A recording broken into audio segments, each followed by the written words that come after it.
দাদু শামেন, নারকেল গাছ থেকে পড়লে কিন্তু আপনার পাছা ভেঙে যাবে। এই বুড়ো বয়সে কিসের জন্য এত রিস্ক নেন? ওই শালা পেট মোড়া হাল্ক, তুই বাজারে যাইতাছস যা। এই যে আমি ব্যাগ ধরে আছি, একটা নারকেল ফেলে দাও, বাজারে যাবার পথে খেয়ে নেবো। দেবো না, যাও। নারকেল খেয়ে তুমি আবার হাল্ক থেকে মোটা হয়ে যাবে। নারকেল তেলের দিবি না, যাই রে বুড়া, তোর নারকেল গাছ মোচড়ায় ভেঙে ফেলমু। বদমাস পেট মোটা হাল্ক। নারকেল চাইছিলাম, দিলা না, এখন গাছটাই তোমার পাছা দিয়ে গেল।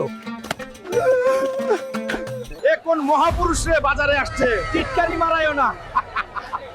কাকু, আমি বাজারের সবচেয়ে সেরা মাছ কিনতে আইছি। কম দামে মাছ কে নেবে? জলদি আসো। আমি নেব। কাউকে দিও না কাকু, এটাই আমার দরকার। এই নিন কাকু, মাছটা দারুণ। হ্যাঁ, নিয়ে যান। মাছ পেয়েছি, বাড়ি যাব, জমিয়ে আজ ভোজ খাবো। কাকুর মাছটা বিশাল বটে। আরে